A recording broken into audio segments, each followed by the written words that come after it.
Hello दोस्तों, कल दिल्ली में बम ब्लास्ट की एक दर्दनाक और बड़ी भयानक हादसा हुआ। इसमें 10 लोग लगभग मारे जाने की खबर है और लगभग 20 से 24 जो भयानक सीरियस इंजरी से जूझ रहे हैं।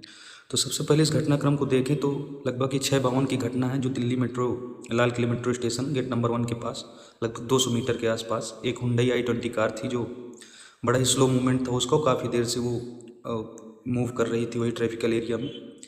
और जिसमें मतलब एक्सप्लोजन हुआ लगभग अ, उसके आस पास 20 और जो गाड़ियाँ थी, वाहन थे, वो भी जल कर राख हो गए।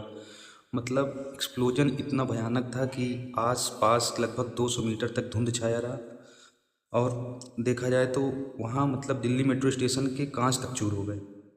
100 मीटर तक लगभग उसके मेटल्स पार्ट्स पाए गए।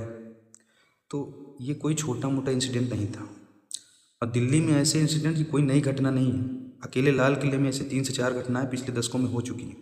और पूरी घटनाएं मिलाकर देखें तो अब तक 15 से 18 ऐसी घटनाएं 90 के दशक के बाद से हो चुकी हैं। तो सबसे बड़ा सवाल ये है, एक तो हुंडई i20 का जो ओनर था उसको मतलब अभी जब सुरक्षा एजेंसियों ने जांच की है, पड़ताल की, तो पता चला कि उसकी ओनरशिप कई बार चेंज हो चुकी है, कुछ साफ पता नहीं चला। और जो लास्ट ओनरशिप थी जो चला रहा था, उसका नाम तारिक निकल कर आया, जो कि पुलवामा का है। तो इससे पुलवामा के आतंकी जो घटनाएं हुई उससे भी जोड़कर देखा जा रहा है। और इसको कई सारे इंसिडेंट से जोड़ा जा रहा है, जैसे जो इसकी कोई भी आतंकी संगठन जिसकी जिम्मेदारी ले रहा है, जैसे मोहम्मद हो गया, अलकायदा हो गया, जो भी है। तो ये घटना अगर देखा जाए तो पिछले 5 दिनों में देखा जाए तो हालिया घटनाक्रम उसकी फिनोमेना को दिखाता है, जो दिल्ली एनसीआर में ज्वाइंट ऑपरेशन हुआ J&K का और हरियाणा पुलिस का, कि जिसमें 360 केजी एक्सप्लोजिव बरामद हुआ, 2900 किलो का बम बनाने का सामान बरामद हुआ। डॉक्टर के साथ एक राइफल्स बरामद हुई, कई सारी चीज़ें। तो क्या इसमें सबसे बड़ा सवाल निकल कर ये सामने आता है कि जो राष्ट्रीय सुरक्षा एजेंसियां और जो हमारे मतलब देश की राजधानी, राष्ट्रीय राजधानी क्षेत्र दिल्ली, जो सबसे सेफ पीक पॉइंट माना जाता है, माना जाना चाहिए, अगर वही असुरक्षित है तो जो देश के अन्य भाग हैं, अन्य कोने हैं, अन्य ग्रह हैं, अन्य क्षेत्र हैं, वो अपने आप को कैसे सेफ माने? जो कि इनमें से कई ऐसे हैं जो भयानक अति संवेदनशील हमेशा रहते हैं।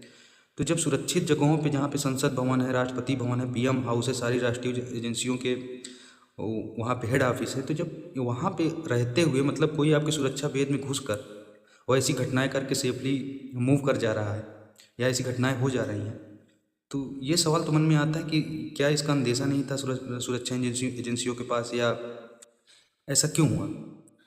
हमारे पास एनआई है, राष्ट्रीय सुरक्षा एजेंसी है, आईबी है, रॉ है, मिलिट्री इंटेलिजेंसेस है, और दिल्ली का खुद दिल्ली स्पेशल सेल है। तो वो सब क्या है, मतलब किस लिए यह है, तो किस लिए काम कर रही है, और उसका रिसर्च और उसका क्या है? तो ये सारी चीज़ें बड़ी चौंका देने वाली हैं। और इसमें कई सारे मन में सवाल आते हैं, तकलीफ भी है, पीड़ा भी है, लेकिन सवाल जो हैं उनका हल नहीं मिल रहा है। कोई ना कोई आतंकी संगठन इसकी जिम्मेदारी लेगा, मीडिया और अन्य लोगों के लिए आंकड़े बनकर रह जाएंगे, और जो मेन सवाल है वो कहीं नहीं में खो जाएगा। और ये इंसिडेंट लगातार हर साल चलते रहेंगे, कोई ना कोई मरता रहेगा, आंकड़े बदलते रहेंगे, बस।